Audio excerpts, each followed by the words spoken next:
Bonjour, bienvenue dans Dimanche en politique, votre magazine de débat régional, un magazine délocalisé cette semaine au Salon de l'Agriculture de Paris, ici, porte de Versailles. À mes côtés, comme chaque semaine, est donc délocalisé lui aussi, Laurent Dubois. Bonjour à vous, Laurent. Bonjour Patrick. Alors, notre actualité régionale a été marquée certainement plus qu'ailleurs en France par la grogne des agriculteurs qui ont défendu leur classement en zone défavorisée pour sauver leur ferme. Mais d'un autre côté, y a-t-il encore une place dans notre modèle agricole pour des exploitations plus modestes? Quelle ferme demain? Donc, c'est la question que nous posons cette semaine. Avec nous pour y répondre, trois invités. Huguette Tiegna, bonjour. Bonjour. Vous êtes député La République En Marche du Lot. Vous porterez donc la voix du gouvernement, mais aussi celle de vos administrés sur une terre qui s'est battue, elle aussi, pour préserver ces zones défavorisées. Également avec nous, Guillaume Darouy. Bonjour à vous. Bonjour. Vous êtes le vice-président du syndicat agricole des jeunes agriculteurs d'Occitanie.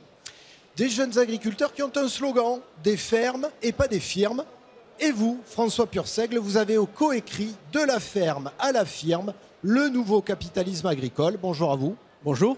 Vous êtes sociologue rattaché à l'Institut national polytechnique de Toulouse. Alors, avant de vous donner la parole, mesdames, messieurs, comme le veut la tradition ici, on écoute celle des citoyens. Que pensent-ils du mouvement des agriculteurs et de leur situation actuelle? Vous êtes allé leur poser la question, Laurent. J'en entends parler comme tout le monde, puisqu'on est bloqué sur le périphérique pendant juste avant les vacances, là, mais pas plus précisément que ça. Est-ce qu'il faut que le gouvernement et l'Europe financent l'agriculture?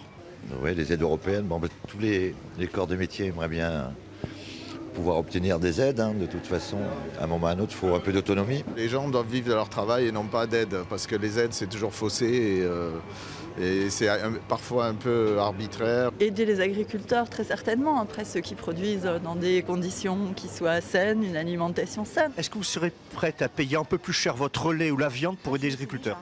Je le fais déjà. J'achète beaucoup en circuit court. Oui. Je trouve que c'est... bien sûr, c'est un peu plus cher, il faut aussi pouvoir se le permettre, mais c'est une solution. Si vous avez des enfants, est-ce que vous leur conseillerez de devenir agriculteur? Mon fils est agriculteur. C'est pas simple. Et votre petit-fils, est-ce que vous souhaiteriez qu'il reprenne l'exploitation? J'aimerais, mais il faudra que ça change. Faut pas dans les conditions actuelles, là. C'est pas possible. Alors, on vient d'entendre les citoyens consommateurs à l'instant. Est-ce que ce n'est pas eux aussi, finalement, qui peuvent décider de l'avenir de notre agriculture, Huguette Tiegna? Oui, tout à fait.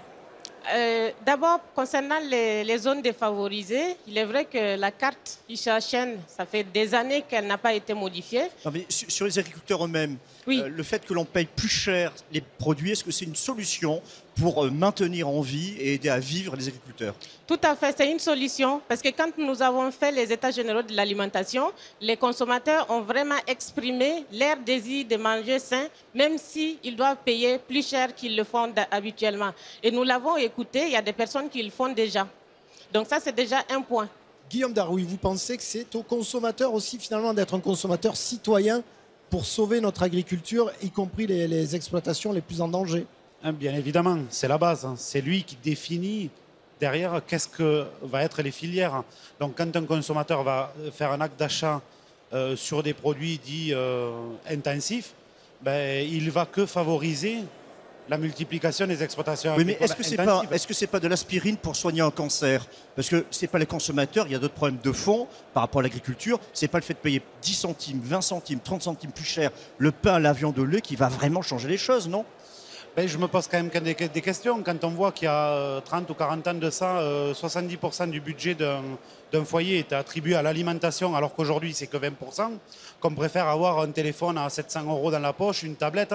Il y a quand même le consommateur qui a changé sa façon de consommer, qui va privilégier plutôt les loisirs, le sport, tout ce qui est, on va dire, récréatif, entre guillemets, en délaissant la partie alimentation. Donc oui, ce que vous dites, c'est pas faux.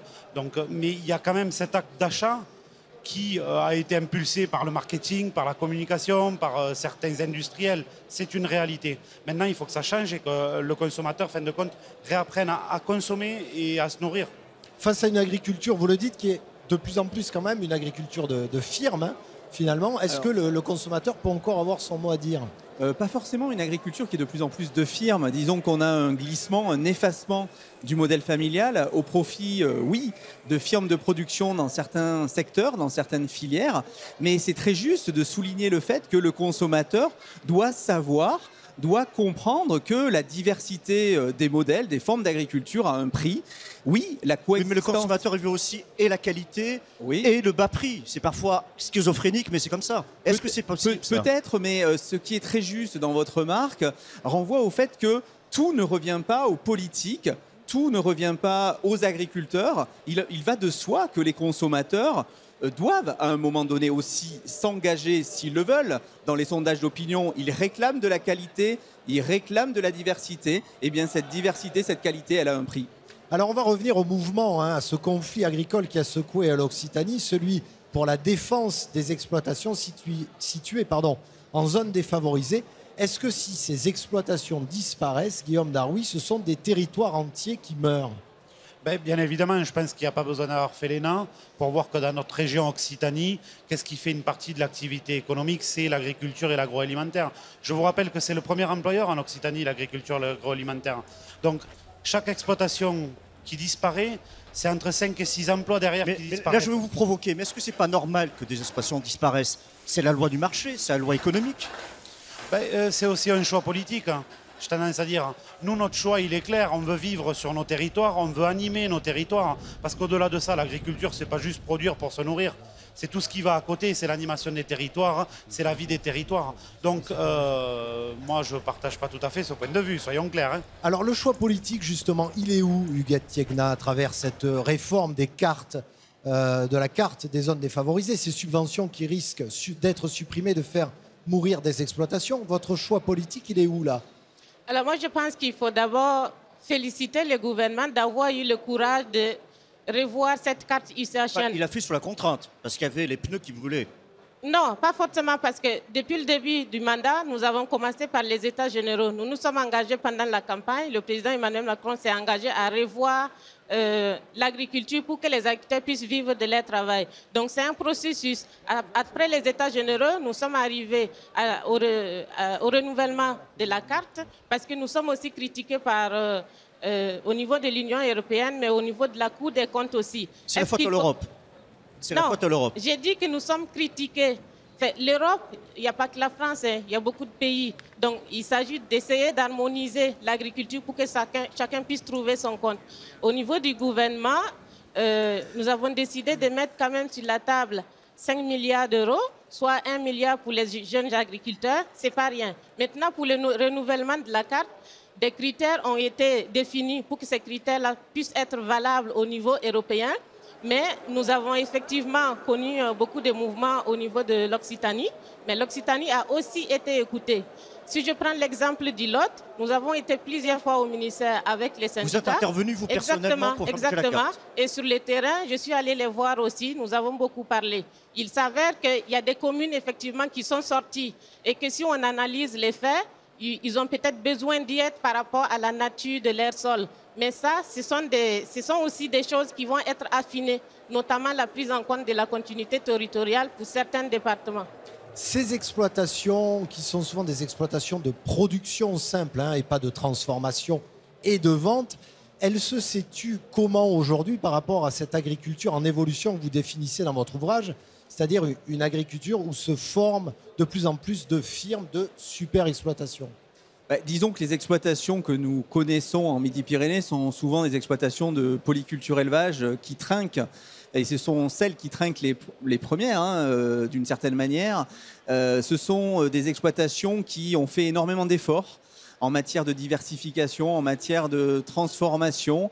Et donc, on a aussi des éleveurs qui ont du mal à comprendre pourquoi ces mesures tombent d'en haut, alors que... C'était prévisible, c'était écrit que la carte allait être révisée. Oui, mais on aurait pu espérer qu'à un moment donné, un regard plus aiguisé, plus affiné, ait pu être porté sur des exploitations qui, depuis très longtemps, sont en situation... C'est le gouvernement qui a mal fait son boulot, c'est notamment l'INRA. Non, pas forcément. Je pense que c'est de plus en plus difficile de penser la diversité de situations à l'échelle de nos territoires.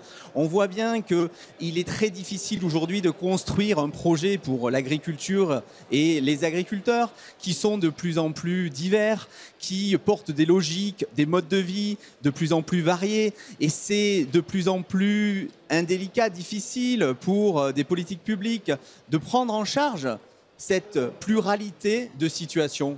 Alors, on est au Salon de l'Agriculture. Ici, Guillaume Daroui, cette diversité dont vient de parler François Purseigle, honnêtement, elle est représentée ici à travers les exposants ou c'est seulement, entre guillemets, ceux qui peuvent se le permettre qui viennent ici?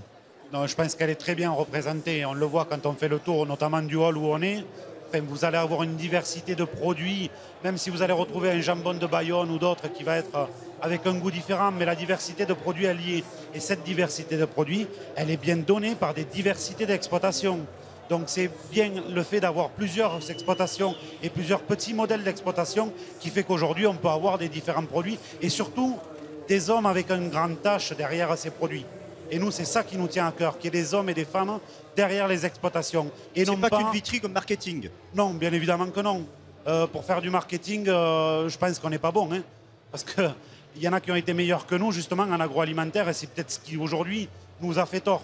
Donc, on essaye petit à petit de changer, de communiquer, de faire voir ce qu'on fait, d'apprendre aux gens ce que l'on fait, comment on produit, pourquoi on le fait. Quand on prend une décision, pourquoi on prend une décision. Mais ça prend du temps. Et ça demande surtout des moyens que nous n'avons pas aujourd'hui dans l'agriculture. Alors on va refermer ce premier débat, bilan on va dire, ou panorama de notre agriculture actuelle, avant de nous pencher sur l'avenir, les fermes de demain. En attendant, voici un portrait croisé de deux agriculteurs en Tarn-et-Garonne. Les deux produisent du lait, mais un d'entre eux le transforme et le commercialise. Reportage signé Amélie Poisson et Jacques Levé. À gauche, Olivier, 24 ans. À droite, Damien, 27 ans. Deux producteurs laitiers en Tarn-et-Garonne. Ils ont chacun repris l'exploitation familiale et les ressemblances s'arrêtent là. Chez Olivier Tonin, les 40 vaches ont tout un prénom. Un lien affectif, moteur de sa vocation. C'est comme un animal de compagnie. Tous les jours, on est au contact, le matin, le soir. On les fait un jour, on les caresse. C'est passionnel, c'est passionnel. Pour s'installer, Olivier a investi dans des terres, mais pas dans l'outil de production. La stabulation et ici la salle de traite ont toutes 20 ans. La conjoncture fait qu'on n'en voit pas le bout et on ne se voit pas du tout investir des milliers d'euros dans un outil avec les prix du lait actuels et qui n'offrent pas de perspective à l'avenir. Pas de visibilité, pas de salaire tiré du lait. La mère d'Olivier sort des factures d'il y a 30 ans. Prix de base 2,01 francs. Nous sommes en 1988, ça doit faire dans les 300 €. Et aujourd'hui, on est aussi dans les 300 €, à peine un tout petit peu plus. Puisque les prix ne rémunèrent pas, c'est vraiment, oui, ça les aide, l'atelier prend beaucoup de plomb dans l'aile. Ces vaches, il aimerait bien les garder. Mais l'avenir, Olivier le voit diversifié, avec de la production d'ail et de céréales sur ses 300 hectares de terre. Chez Damien Cantaloube, le cheptel compte 50 têtes. Les vaches sont appelées par leur numéro, même s'il dit toutes les connaître. Ici, l'amour du métier rime avec rentabilité. C'est une passion, mais le but c'est quand même aussi de vivre.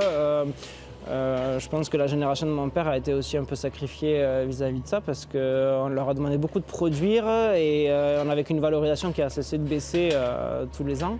Et on a beaucoup de gens qui arrivent aujourd'hui à l'âge de la retraite et qui n'ont pas grand-chose finalement. Le filon, cet ingénieur agronome l'a trouvé dans la transformation. Il a investi 130 000 € à crédit dans ce laboratoire où il produit ses propres yaourts. Ça, c'est des commandes qui sont prêtes à expédier pour demain matin, pour livrer dans les magasins ou les grossistes du coin. Damien a doublé son chiffre d'affaires et emploie désormais 2 salariés à plein temps.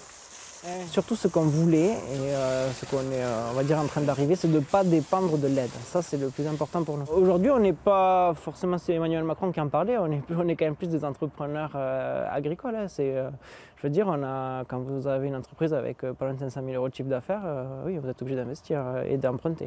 Vous n'avez pas le choix. Olivier, Damien, 2 visions dans un secteur en mutation. Ils font partie des 120 producteurs laitiers restant encore sur le Tarn-et-Garonne. Il y a 20 ans, ils étaient 10 fois plus sur ce même département.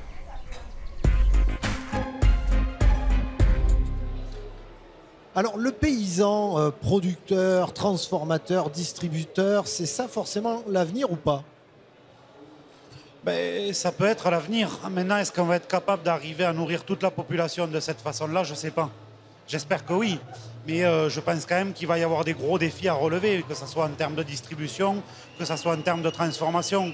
Aujourd'hui, il faut quand même être conscient qu'il y a plein de jeunes qui veulent essayer de faire le pas vers la transformation, mais qui souvent ne peuvent pas y arriver parce que les banques ne les suivent pas ou parce qu'ils n'ont pas les capacités suffisantes pour arriver à investir. Et ça, c'est un réel problème. Donc il y a tout un système à repenser pour arriver à cet objectif-là. Mais bien évidemment que notre rêve, il est qu'on arrive à avoir un produit fini qu'on puisse vendre à un consommateur en direct, ce qui crée plus de l'échange. Je pense qu'il ne faut pas avoir de vision caricaturale ou duale de l'agriculture. C'est ça, d'ailleurs, on n'a pas voulu les affronter. Hein, tout à fait, mais je pense que chacun des agriculteurs trouve ça ou ses solutions. Vous savez, tous les agriculteurs ne pourront pas, à un moment donné, basculer vers les circuits courts. Pourquoi? Parce qu'ils ne disposeront pas forcément des avantages comparatifs sur le plan territorial pour mettre en marché localement leurs produits. D'autre part, certains n'auront pas forcément la volonté de le faire. Vous avez des agriculteurs qui n'ont pas choisi d'être agriculteurs pour vendre sur les marchés. Il faut l'entendre. Alors certains le font et le feront très bien. Alors il faut aussi que les politiques accompagnent ces producteurs qui font des efforts en matière de transformation et qui sont rarement soutenus. On ne le rappelle pas suffisamment. Bon nombre d'agriculteurs qui sont en circuit court, et notamment en zone méditerranéenne et en Occitanie, sont faiblement soutenus par les dispositifs de politique publique. Mais à chacun sa solution d'une certaine manière, et on le voit à l'échelle d'un seul canton, une diversité d'approches, une diversité de réponses, aujourd'hui ne s'affrontent pas, mais coexistent. Alors ce soutien, vous l'envisagez, vous, dans votre politique agricole ou pas? Ce soutien à ces agriculteurs, on vient de le voir, qui essaient de distribuer en circuit court notamment. Oui, dans l'objectif du gouvernement, c'est aussi de favoriser les circuits courts. Parce que vous le savez, nous avons des départements qui sont très variés et qui n'ont pas les mêmes contraintes, qui ne font pas forcément les mêmes produits et qui font des produits qui sont peut-être adaptés à leur territoire. Donc, je pense que les circuits courts sont un bon moyen pour ces agriculteurs-là pour qu'ils puissent s'en sortir. Il y a des mesures d'accompagnement. La loi sur l'agriculture que nous sommes en train de préparer, c'est aussi d'aller dans le sens de faire vivre aussi ces petits agriculteurs. Et il est vrai qu'aujourd'hui, on a tendance à penser grande production, grande firme. Chaque modèle qui existe aujourd'hui a sa raison d'être. On ne peut pas dire aujourd'hui qu'on va faire... On enlève celui-là et on avantage celui-là. Pour le moment, je pense que chacun doit cohabiter. Et nous savons aussi que pour que les agriculteurs puissent vivre de leur travail, il peut arriver... Ils ne sont pas obligés de faire chacun de la production jusqu'à la transformation et la vente. Donc chacun les fera. producteurs simples peuvent, entre guillemets, survivre et continuer Exactement, chacun à faire peut partie faire, de la filière. chacun peut faire en fonction de sa logique. Et je pense qu'on aura toujours de l'agriculture vivrière aussi, parce que c'est aussi une passion, c'est aussi une façon de maintenir nos paysages. Voilà. Alors, ce dernier conflit agricole sur la défense des zones défavorisées, ce qui a mis le feu aux poudres, c'est une aide européenne qui serait supprimée en cas de déclassement de cette carte. Alors, on va retrouver Laurent Dubois dans les allées du salon, près des stands d'Occitanie, avec un représentant de la Commission européenne, Laurent. Et oui, Patrick, à mes côtés, Guillaume Roty, qui est le porte-parole de la Commission européenne à Paris. On va commencer par une question d'actualité brûlante. La carte des zones défavorisées qui a été transmise à Bruxelles. Alors, est-ce que Bruxelles peut retoquer ou réviser cette carte qui a mis le feu à nos campagnes? Bonjour. Alors cette carte des zones défavorisées, elle est en train d'être renouvelée partout en Europe dans le cadre d'un règlement qui a été adopté en 2013. Et l'idée, c'est vraiment d'actualiser toutes ces cartes qui datent de, pour certaines, 1976 en France. Et donc le processus, c'est qu'on discute avec les autorités françaises. C'est une vraie discussion, c'est une vraie discussion sur la base de critères qui ont été définis, qui sont des critères parfois objectifs, biophysiques. Est-ce que la zone est défavorisée parce qu'il n'y a pas beaucoup, elle est trop aride ou parce qu'il y a trop de cailloux? Et il y a après des critères qui là sont plus pour chacun des États membres et c'est cela qu'on discute avec les Français. La carte qui est partie à Paris peut être retouchée, ça peut être une autre carte qui ressort des cartons de la Commission. Nous, ce qu'on va faire, c'est qu'on va valider les critères qui ont été utilisés par les Français pour définir cette carte, pour avoir des critères qui sont harmonisés partout en Europe, pour être sûr qu'une zone défavorisée en Slovaquie ou en France, ce soit à peu près cohérent. Et donc nous, on valide les critères et on discute les critères avec la France. D'accord, donc on a compris, ça peut bouger. Autre question importante, la réforme de la PAC après 2020. Donc le commissaire à l'agriculture, Phil Hogan, a dit que la méthode allait changer. Peut-être qu'on allait, à quelque sorte, donner plus d'autonomie aux États membres. La FNSEA parle de renationalisation. Est-ce qu'on va assister à une renationalisation de la PAC ? Alors, ce n'est pas l'objectif qu'on a mis en avant. Nous, ce qu'on a fait, c'est qu'on a fait une proposition pour faire fonctionner mieux la politique agricole commune et faire en sorte d'atteindre nos objectifs qui sont une agriculture plus compétitive, plus durable et aussi qui assure un haut niveau de sécurité alimentaire. Et pour ça, on pense que c'est important de donner un peu plus d'autonomie dans la mise en œuvre aux États membres, que tout ne se décide pas à Bruxelles. Merci beaucoup, Guillaume. Merci à vous. Merci à vous, messieurs. Alors, Guillaume Darwin, réaction Oui, des réactions, ça me fait rire. Hein. Quand on me dit il faut... On a bien fait de ne pas vous mettre en plateau ensemble, alors oui. Pourquoi? Non, on ne va pas se battre quand même. Mais quand j'entends dire qu'il faut harmoniser, qu'il faut faire quelque chose de lisse, hein, mais nous on n'attend que ça. Aujourd'hui, vous avez des matières actives qui sont interdites en France, qui sont autorisées en Europe. Les produits, on les consomme. Est-ce que c'est logique? Est-ce que c'est harmonisé? Donc peut-être qu'avant de vouloir harmoniser les cartes des zones défavorisées, on ferait mieux d'harmoniser déjà nos critères de production et on y verrait plus clair. Comment voulez-vous aujourd'hui qu'un producteur de lait ou de charcuterie, il arrive à s'en sortir dans des démarches commerciales quand en face de lui, il a des industriels qui prennent des produits dans d'autres pays qui n'ont pas les mêmes règles que les nôtres et qui va venir les vendre et les proposer à des prix défiant de toute concurrence. Mais tout ça, c'est du blabla. Alors s'il faut qu'on aille faire brûler Bruxelles pour leur faire comprendre, on le fera, ne vous inquiétez pas. Hein. Mais il va falloir qu'ils le comprennent. Hein. Bah écoutez, je pense que le message est suffisamment clair et qu'il est bien passé, Guillaume Darwin. Une ferme de demain, une agriculture de demain, sans aide européenne, ce serait possible ou pas, Hugues Tiegna? Oui, moi je pense que sans aide européenne, une ferme peut être possible. Ça ne sera pas possible pour tout le monde, mais si on considère l'agriculture comme un domaine où on peut entreprendre, comme on le fait dans les autres domaines, c'est possible. D'autant plus que quand j'ai visité les salons de l'agriculture, il y a des startups qui évoluent dans le domaine de l'agroalimentaire et qui s'en sortent très bien. Voilà. On a besoin d'Europe aujourd'hui parce qu'il y a un système qui s'est installé. On peut peut-être en sortir, mais ce n'est pas la question aujourd'hui. Donc il y aura d'autres modèles qui ne vont pas dépendre d'aide et c'est vers ça que nous avons aussi envie d'aller. Mais nous n'avons pas envie de mettre les agriculteurs à part. Pour moi, ce sont des partenaires sûrs dans le domaine de l'agriculture. Moi, je pense qu'il est de plus en plus difficile de construire une politique européenne qui s'adresse à l'ensemble de ces agriculteurs, de ces agricultures. Je l'ai dit tout à l'heure, en fait, deux mouvements assez contradictoires accompagnent l'agriculture, incarnent l'agriculture d'aujourd'hui européenne, à la fois un processus de précarisation et d'assujettissement de populations paysannes qui relèverait, à mon avis, selon moi, avant tout de politiques sociales et territoriales et des politiques familiales qui ont encore besoin de soutien relevant de politiques économiques, tout comme des agricultures de firmes, comme on l'a souligné avec Loïc Mazin et Geneviève Nguyen, beaucoup plus complexes, qui, elles, peuvent s'affranchir d'un certain nombre de contraintes.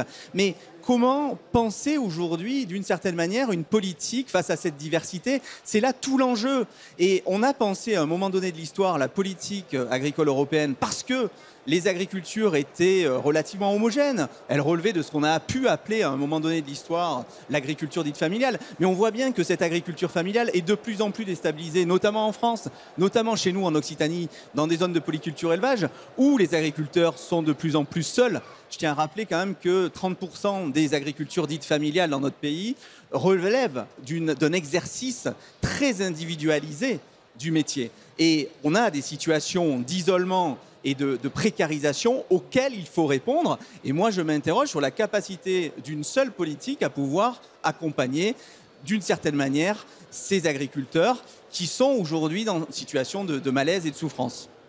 Qu'est-ce que vous répondez à ça, Huguette Hiekna? Alors, je réponds à ça justement que dans l'organisation de l'agriculture aujourd'hui, il faudrait aussi que l'État puisse composer avec les régions. Nous avons des régions qui fonctionnent très bien, notamment dans le domaine de l'agriculture comme l'Occitanie. Il faut aussi que la politique nationale se réalise avec les régions pour justement qu'on puisse prendre en compte ces spécificités-là. Mais pour moi, tout n'est pas question de critères. Tout n'est pas question d'indicateurs. Je pense que c'est aussi aux politiques et aux consommateurs d'aller sur le terrain, de se rendre compte de la situation. Par-delà des critères définis très loin, et notamment à Bruxelles, je pense qu'il faut aussi prendre acte des situations. C'est-à-dire qu'il faut donner à voir une diversité au-delà du pays, mesure regardez pas. sur les territoires eux-mêmes. Oui, et puis cette diversité a du mal à être mesurée. On le voit dans nos travaux au sein du laboratoire Agir de l'UMR, INRA, INP. On se rend bien compte, d'une certaine manière, que c'est très difficile de mesurer cette diversité. Alors, justement, vous parliez à l'instant de laboratoire, de l'INRA notamment. Une question que j'aimerais vous poser toujours par rapport à cette question centrale qui est la nôtre. Quelle ferme demain? On a ici dans le hall 4 l'INRA, la recherche technologique, la machinerie agricole de pointe. Guillaume Darrouy, est-ce que ces outils-là sont à la portée aujourd'hui de tous les agriculteurs pour l'avenir? Ben, je pense que oui. Après, c'est question de savoir qu'est-ce qu'on va cibler sur son exploitation. Et moi, où c'est que je rejoins M. Persègle, c'est sur l'aspect social aussi. Parce qu'aujourd'hui, dès qu'on va mettre des assistances à l'élevage, dès qu'on va mettre des nouvelles technologies dans les tracteurs, dès qu'on va mettre des nouvelles technologies sur les fermes, c'est aussi de libérer du temps et de la fatigue sur les épaules des agriculteurs.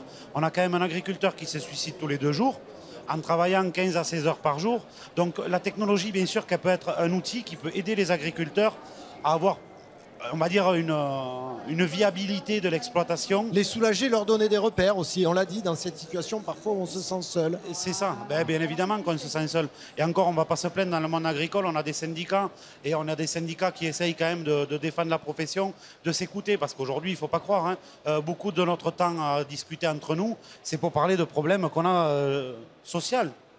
Quand ma femme s'en va, quand mes enfants, je ne les vois pas, quand moi, je n'ai pas de femme, et tout ça, on est dans le vif du sujet, quoi. On se sent clairement délaissé par les multiples gouvernements qui sont passés. On ne va pas incriminer Pierre-Paul Mais ou Jacques. bon, au moins on a pu échanger, discuter, et puis on suivra évidemment ce dossier. Merci à vous trois, en tout cas, d'avoir accepté de débattre. On va retrouver une dernière fois Laurent dans les allées. Laurent, en moins d'1 minute, qu'est-ce qu'on tire comme bilan de cette émission? D'abord, je vous rassure, Patrick, je vous ramène un morceau de jambon de l'Aveyron. volontiers, volontiers. Ça, c'est vendu. Non, plus sérieusement, on retient d'abord, on termine sur une note unanime. Tous nos invités ont lancé 2 appels. Un appel aux consommateurs qui ont les moyens de faire bouger les choses en mettant la main au portefeuille et en soutenant l'agriculture. Et puis l'appel très très clair des JA par rapport à la Commission européenne. Attention, on met le feu si vous retouchez à la carte qui a été envoyée à Bruxelles. Oui, donc des messages clairs qui ont été envoyés. Merci à vous trois en tout cas d'avoir accepté de débattre avec nous. C'est la fin de cette émission, mais vous le savez, le débat continue sur notre blog, le blog politique, vous connaissez désormais l'adresse. Ce salon de l'agriculture, lui, s'achève ce soir à 19 h. Quant à nous, on se retrouve la semaine prochaine dans notre nouveau studio, à ne pas rater. Donc, on débattra, là aussi, ça va être chaud, de la réforme de la SNCF. D'ici là, bonne fin de week-end à vous.